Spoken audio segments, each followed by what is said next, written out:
আপনার বিয়ে হয়েছিল? না, আপনার বিয়ে হয় নাই? কুমারী। কুমারী? এখনো কুমারী? অনেক জায়গায় 14 থানায় আছে আমাদের বাবার সম্পত্তি। চট্টগ্রামের রাউজান উপজেলার ডাবুয়া গ্রামের রামদন জমিদার বাড়ি প্রাচীন কারুকাজ সংবলিত বিস্তৃত ভবন। ব্রিটিশ শাসনামলে নির্মিত এ বাড়ির কর্তাদের আধিপত্য ছিল এলাকা জুড়ে। এলাকার জমিদারি ছিল বাড়িটির কর্ণধার রামদন জমিদারের হাতেই। সকাল থেকে গভীর রাত পর্যন্ত নানা শ্রেণী পেশার মানুষের আনাগোনা থাকত বাড়িটিতে। শ্রী রামদন জমিদার মারা যাওয়ার পর তার পুত্র কেশবচন্দ্র দর জমিদারির হাল ধরেন। কেশবচন্দ্র দর 1955 সালের 6 জুন মারা যান। এরপর থেকে ম্রিয়মান হতে শুরু করে জমিদার বাড়ির জৌলুস। বাড়িটিতে বার্ধক্যের চাপ এখন দৃশ্যমান।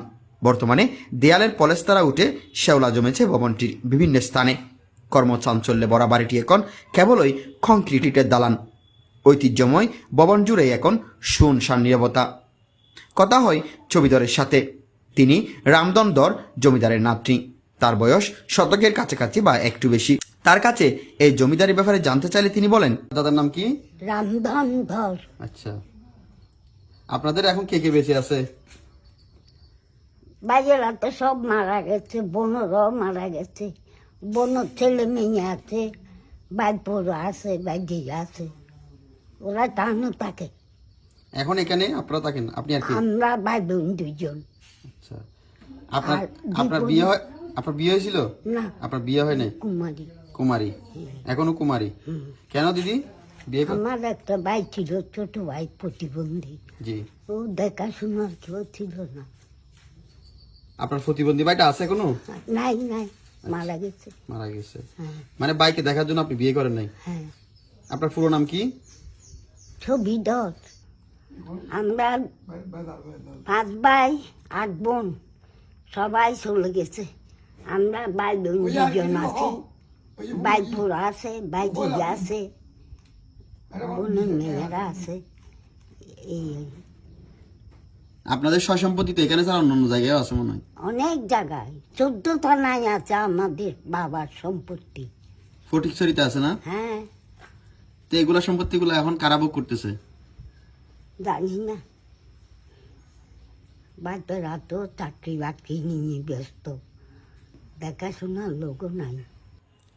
ইতিহাস ও ঐতিহ্যের সাক্ষী হয়ে দাঁড়িয়ে থাকা এই ভবন এলাকাবাসীর কাছে দরের বাড়ি নামে পরিচিত। খোঁজ নিয়ে জানা যায়, চট্টগ্রামের বিভিন্ন স্থানে ব্রিটিশ আমলে এই জমিদারদের বিচরণ ছিল। তাদের মধ্যে একজন রামদন দর জমিদার।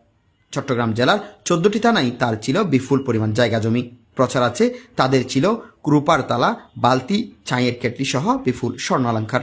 প্রজাদের কাছ থেকে আদায় করা কাসনার একটি বড় অংশ জমিদার ব্যয় করতেন নিজেদের বিলাসিতায়। রাউজানে রামদন্দর জমিদারের শাসনভার ছিল। এলাকার লোকজন জমির কাসনা দিতে ব্যর্থ হলে এই জমির মালিক হতেন জমিদার। আবার যারা কাসনা দিতেন তাদের জমিদার বাড়ি থেকে দেওয়া হতো এক জোড়া নারিকেল, এক বিড়া পান আর বাতাসা। রামদন সেখানে গড়ে তুলেছিলেন দৃষ্টিনন্দন স্থাপত্যশৈলীর নির্মিত রামদন ভবন।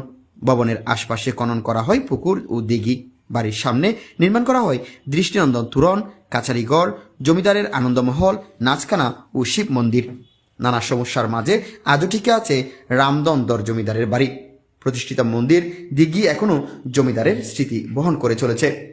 সরেজমিনে গিয়ে দেখা যায় ভবনের কিছু অংশ সংস্কার করে রামদরের নাতি নাতনি সহ কয়েকজন বংশধর বসবাস করছেন। তাদের আর্থিক অবস্থা তেমন একটা ভালো না, লেগেই আছে অভাব অনটন। তবে জমিদার রামদন ও রামগতি দরের বংশধরের মধ্যে অনেকে পরিবার পরিজন নিয়ে ভারতে, চট্টগ্রাম শহর এবং রাজধানী ঢাকায় বসবাস করেন বলে জানা গেছে। তাদের আর্থিক অবস্থাও ভালো।